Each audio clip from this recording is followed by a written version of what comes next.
এতিম মিসকিন, ওয়াকুলু লিন্নাসি হুসনা, মানুষকে ভালো কথা বলবে। আপনি যদি সাহাবীদের তাফসিরের আলোকে ভালো কথার অর্থ না বুঝেন, অনেক সময় আপনি ঠিক উল্টা বুঝতে পারেন। আজকে এই আয়াতটাকে মানুষ ঠিক উল্টা বুঝে। মজার ব্যাপার হচ্ছে মুফাসসিরগণ বলেছেন যে ভালো কথা মানে যেটার কন্টেন্টও ভালো, ওয়েটাও ভালো। এমন কথা যেটার বিষয়বস্তু ভালো, বলার ধরনটাও ভালো। ফলে আপনি মানুষকে তাওহীদের দিকে ডাকছেন, আপনার বলার ধরনটা যদি ভালো না হয় তাহলে হলো না। কথাটা ভালো, এক আল্লাহর ইবাদত করো, কিন্তু আপনি একজনকে ধমক দিয়ে বললেন, তাকে গালাগালি করলেন, তাকে এমনভাবে আক্রমণ করলেন যে সে আর আপনার কথাই শুনতে চায় না, তাহলে আপনার ধরনটা ভালো হলো না। তাহলে দুইটাই লাগবে, কথাটাও বিষয়বস্তু ভালো হতে হবে, ধরনটা ভালো হতে হবে। এরপর দেখেন ইবনু আব্বাস রাদিয়াল্লাহু আনহু এবং আল হাসান আল বাসরি এবং আরো অন্যান্য সালাফদের মধ্যে অনেক মুফাসসিরি প্রথমেই বলেছেন মানুষকে ভালো কথা বলার অর্থ কি? সৎ কাজে আদেশ দেওয়া এবং মন্দ কাজে নিষেধ করা।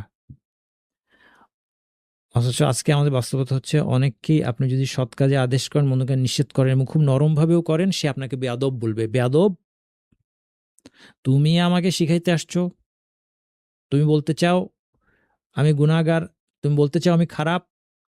মানুষ কি বলে যে তুমি তো একটা বেয়াদব, তুমি আমাকে বলতে চাচ্ছ তুমি আমি খারাপ।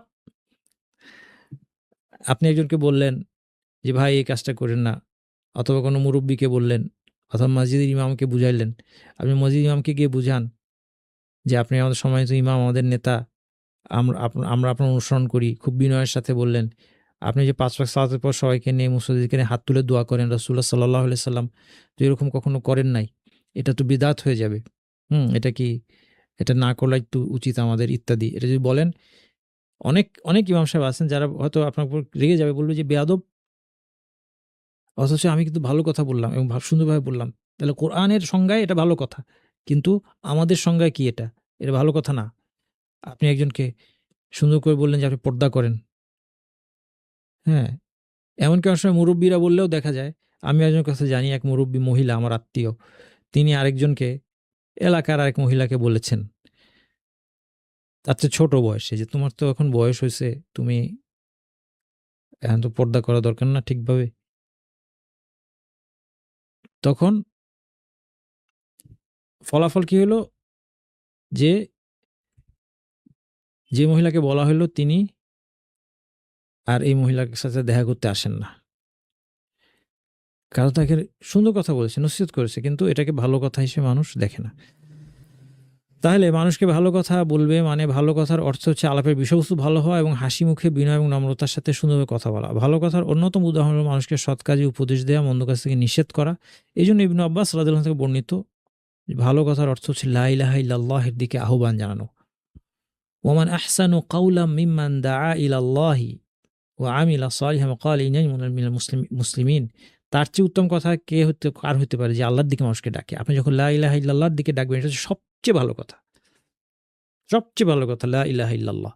এটার দিকে মানুষকে ডাকতে হবে। সৎ কাজের মন্দকে নিষেধ করতে হবে। কেউ বলেছেন বনু ইসরাঈলকে যেহেতু বলা হচ্ছে কুলু লিন্নাসি হুসনা, মানুষকে ভালো কথা বলো। কেউ এর তাফসীর এভাবে করেছেন যে নবী মুহাম্মদ সাল্লাল্লাহু আলাইহি ওয়াসাল্লাম সম্পর্কে সত্য বলো এবং তার আগমনের কথা গোপন করো না। তার যে সমস্ত লক্ষণ তারাতের মধ্যে আছে এগুলো গোপন করো না। ওয়া ইয আখাযনা মিসাকাকুম, স্মরণ করো যখন তোমার থেকে দৃঢ় অঙ্গীকার নিলাম।